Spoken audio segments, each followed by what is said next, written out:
જય શ્રી કૃષ્ણ, જય સિયારામ મિત્રો. કેમ છો? બધા મજામાં છો ને? મને લાસ્ટ વિડીયો જે આપણો હતો એની અંદર મને એક બહેને કોમેન્ટ કરી છે, તમે તમારા છોકરાને કેમ લંડન બોલાવ્યો? હું ચોક્કસથી રિપ્લાય કરીશ મિત્રો, અને આ રિપ્લાયમાં કદાચ આ વિડીયોમાં એક બે કહેવતો પણ તમારી સાથે હું શેર કરીશ જે અત્યારે મારા આ વિડીયોના અને એ બહેને જે કોમેન્ટ કરી છે એને રિયલી લાગુ થઈ જાય છે.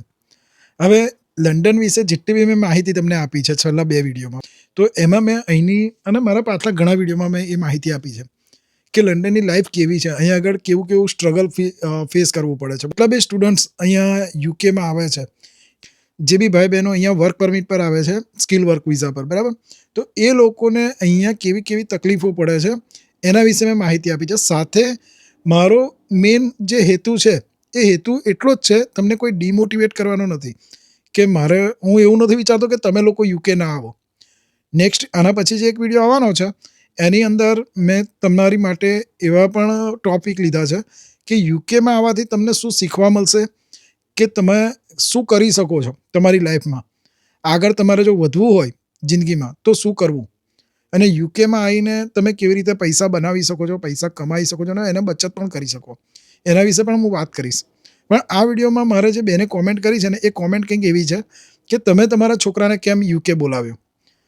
તો હું એ બેનને અને બાકી બીજા બધાને જેટલા બી આપણા સબસ્ક્રાઇબ ફેમિલી છે એ બધા લોકોને હું એક જવાબ ચોક્કસ આપવા માંગીશ કે એક કહેવત છે કે સ્ત્રીહઠ અને બાળહઠ એ બે આગળ કોઈનું ચાલતું નથી. ભગવાનનું પણ આપણે જોઈએ તો એમનું પણ નથી ચાલતું, તો આપણું તો માણસ છે, આપણું તો ચાલવાનું જ નથી. અને જે સવાલ કરે છે એ પણ એક બેન જ છે. તો એ બેનને હું એટલું કહેવા માંગીશ કે સ્ત્રીહઠ એટલે કે મારી વાઈફ છે એની એક જીદ એવી હતી કે ભાઈ આપણે આપણા છોકરાને અબ્રોડ હાયર એજ્યુકેશન માટે મોકલીએ અને એ એની લાઈફ ત્યાં સેટલ કરે. તો મારી ફર્સ્ટ ચોઇસ ના તો અમેરિકા હતી, ના યુકે હતી, ના ઓસ્ટ્રેલિયા, ન્યૂઝીલેન્ડ કંઈ નથી. કારણ કે મારા બીજા જે ભાણેજા છે ને એ બધા કેનેડામાં છે, એ પણ સ્ટુડન્ટ વિઝા પર ગયા ને એ લોકો સેટલ થઈ ચૂક્યા છે. તો મારે એક ફેમિલિયર તરીકે એવું રીઝન હતું કે હું મારા છોકરાને પણ ત્યાં મોકલું તો એ પણ એ લોકો સાથે સેટલ થઈ શકે અને એને પણ બીજી કોઈ વધારાની તકલીફ ના પડે અને બધા ભાઈ બહેનો એક સાથે રહી શકે. અને મેન ઉદ્દેશ મારો આટલો જ હતો. પણ સંજોગોવશાત એના વિઝા રિજેક્ટ થયા અને કેનેડાનું ઇમિગ્રેશન હમણાં લાસ્ટ યર જે હતું 2025માં, એ સમય દરમિયાન ત્યાંનું ઇમિગ્રેશન અને જે ગવર્મેન્ટની ત્યાંની ચેન્જ થઈ એના લીધે ઇમિગ્રેશન લો અને સ્ટુડન્ટ વિઝામાં ધરખમ ઘટાડો થયો છે, બરાબર? અને ઇમિગ્રેશન બી બહુ સ્ટ્રિક્ટ કરી દેવાયું છે. તો એના કારણે મારા છોકરાના વિઝા ના થયા. એવાનો મારો હેતુ એટલો જ હતો કે કોઈ પણ હિસાબે મારી વાઈફને એને મોકલવો તો બહાર, અને મારા છોકરાને પણ એના જે ફ્રેન્ડ સર્કલ છે એ ફ્રેન્ડ સર્કલ પણ એનું બધે અબ્રોડ જ સેટ થતું હતું. અને આપણા ગુજરાતીઓમાં તો કહેવત છે કે ઘર દીઠ એક માણસ અબ્રોડ હોવું જોઈએ, ચાહે યુએસએ હોય, America, Canada, London, Australia, New Zealand, Europe, કોઈ પણ જગ્યાએ, પણ ઇવન ઇન્ડિયા છોડીને બહાર એક છોકરું ઘરનું હોવું જોઈએ. એ દ્રષ્ટિથી મારી વાઈફે નક્કી કર્યું કે મારે મારા છોકરાને કોઈ પણ હિસાબે મોકલવો છે. તો એનું ડિસિઝન એવું હતું કે બીજી કોઈ કન્ટ્રીમાં મોકલું એના કરતાં તમે પોતે લંડન છો, હું પોતે લંડન છું, તો પછી આપણા છોકરાને તમારી સાથે જ મોકલે. તો મેં એને એ ટાઈમે ઘણી સમજાઈ કે એકવાર તું, અને મારા છોકરાને પણ સમજાવ્યું કે એકવાર તું તારી કોલેજ જે છે, કોલેજના 3 વર્ષ તું ત્યાં પૂરા કરી લે, તારું બેચલર્સ ત્યાં પૂરું કર અને માસ્ટર કરવા માટે તું યુકે આવી. હું તને જે બી તું કહીશ ત્યાં ઇન્ડિયા ભણવા માટે તારે ગાડી જોઈએ, બાઇક જોઈએ, યા તો તારી જે બી ઈચ્છા હશે એ હું પૂરી કરી આપીશ. પણ એવું પોસિબલ જ ના થયું. અને જે મેં પહેલાં કહેવત વિશે વાત કરી ને કે બાળહટ અને સ્ત્રીહટ, એની આગળ આખરે મારે તને મૂકવું પડ્યું અને એ રીતે મારા છોકરાને મારે બોલાવવો પડ્યો. હવે અહીંયા આવી ગયો છે તો પછી મારે એને સેટલ કરવાનું તો રહ્યું જ. ઇન બિટવીન મેં તમને મારા આગલા વિડીયો, આ જે લાસ્ટ વિડીયો હતો એની આગળના વિડીયોમાં કહ્યું હતું કે હું પોતે એપ્રિલમાં ઇન્ડિયા જવા માગતો હતો અને એના કારણે મેં જોબ પણ છોડી દીધી હતી. હવે એ જોબ છોડવાનું મેઇન રીઝન એવું હતું કે હું અહીંયા એકલો રહીને કંટાળ્યો હતો, મારે પણ ઇન્ડિયા જવું હતું. તો એ દ્રષ્ટિથી મેં જોબ પણ છોડી દીધી અને મારી ઇન્ડિયા જવાની તૈયારી પણ કરી લીધી. અને ઇન બિટવીન એ ટાઈમે મારા છોકરાના જે કેનેડાના વિઝા હતા એ ઓલરેડી અપ્લાય કરી દીધેલા હતા. તો હું રાહ એટલી જ જોતો હતો કે જો એના કેનેડાના વિઝા થઈ જાય તો હું નીકળી જાઉં, નહીં તો પછી કંઈક વિચારીએ. પણ જોગાનું જો એના કેનેડાના વિઝાના ત્યાં અને એને પછી આપણે ત્યાંનો ત્યાં જ રાખવાનું. તો પણ મેં એવું નહોતું વિચાર્યું કે હું અહીં રોકાઈશ, મારે તો ઇન્ડિયા જવું જ હતું. એટલે ત્યાર પછી મેં ડિસાઇડ કર્યો. તો મારી વાઈફે મને કહ્યું કે હજુ તમારી પાસે 2 વર્ષ છે, તો 2 વર્ષ તમે ત્યાં જ રોકાવ અને જઈને, મારા છોકરાનું નામ જે છે જય, તો એને આપણે ત્યાં મોકલી દઈએ અને એને તમે 2 વર્ષમાં સેટ કરો પછી તમે આવતા રહો. તો આ દ્રષ્ટિથી ગમે એણે સ્ટુડન્ટ વિઝા માટે એપ્લાય કર્યું અને એ અહીંયા આવે. બાકી મારી મંજૂરી તો અહીંયા યુકેમાં બેચલર્સ કરવા માટે ના અવાય.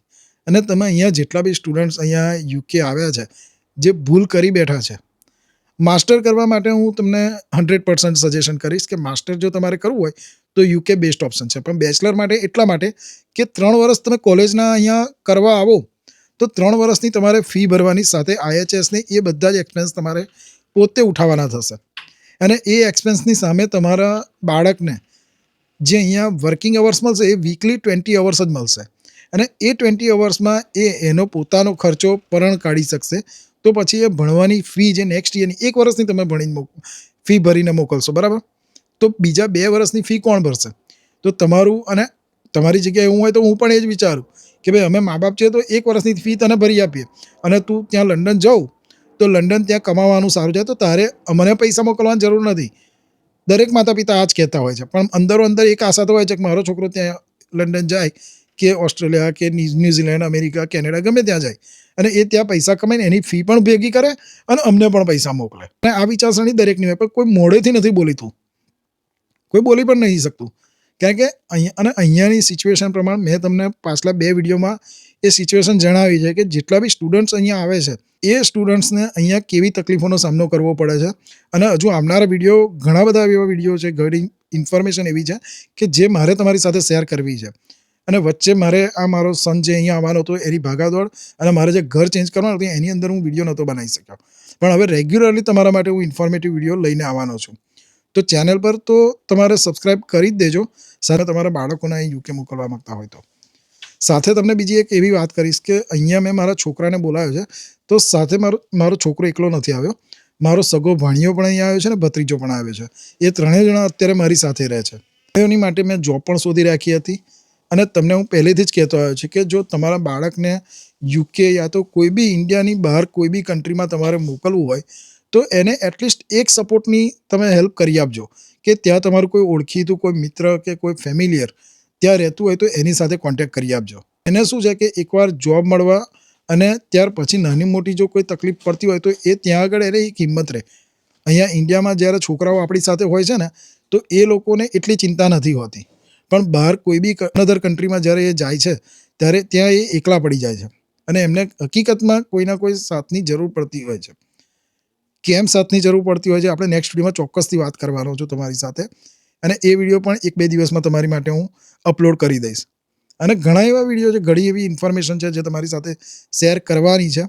પણ આ વિડીયોમાં જે મોસ્ટ ઇમ્પોર્ટન્ટ મેં આ વિડીયો બનાવ્યો છે ને એ એક જ રીઝનને કારણે હું અહીંયા સ્ક્રીનશોટ પણ લગાવી દઈશ. અત્યારે બી કહું છું કે એ બેને જે મને સવાલ પૂછ્યો હતો કે તમારા છોકરાને કેમ બોલાવ્યો હતો, તો હું આ બંને જે બાળ હટ અને સ્ત્રી હટ છે એની આગળ મારું પણ ના ચાલ્યું અને મારે એમને અહીંયા બોલાવવો પડ્યો.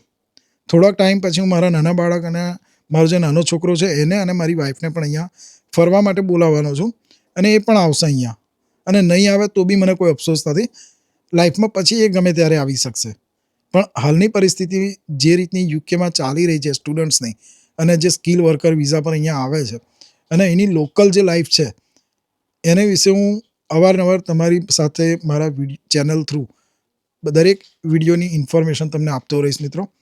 એ બેનને ચોક્કસથી હજુ પણ કહું છું કે સ્ત્રી હટ અને બાળ હટ આગળ કોઈ પણ પુરુષનું ચાલતું નથી હોતું. ભલે પુરુષ ઘરમાં વાઘ બનીને ફરતો પણ છેલ્લે સ્ત્રી હટ આગળ એને નમતું તો મૂકવું જ પડે છે. અને બાળ હટ માટે બાળકોની ખુશી માટે તો આપણે બધાએ જતું કરવું જ પડતું હોય છે. તો આ જ એક રીઝન હતું મારા છોકરાને અહીંયા બોલાવવાનું. બાકી મારી દ્રષ્ટિએ એ જો માસ્ટર કરવા આવ્યો હોત તો હું વધારે ખુશ હોત. મને એવું નહોતું કે ભાઈ એ અહીંયા આવીને કમાઈ અને મને સાથ આપે અને અમે બંને થઈને અહીંયા પૈસા કમાઈએ. પૈસા કમાવાની મારા દ્રષ્ટિથી એટલી ઇમ્પોર્ટન્સ નથી. એને એજ્યુકેશન લેવલે જો કેપેબલ થઈ જશે, એ એજ્યુકેશન એનું પૂરેપૂરું કરી લેશે ને તો એ અહીંયા તો શું ઇન્ડિયામાં પણ એટલું નોલેજ અને એવી સારી એવી લાઈફ પણ જીવી શકશે. મિત્રો વિડીયો વધારે લાંબો થતો જાય છે તો અહીંયા જ વિડીયોને આપણે પૂરો કરીશું. નેક્સ્ટ વિડીયોમાં પછી તમારી માટે નવી ઇન્ફોર્મેશન સાથે આપણે પછી મળીશું. ત્યાં સુધી જય શ્રી કૃષ્ણ, જય સિયારામ.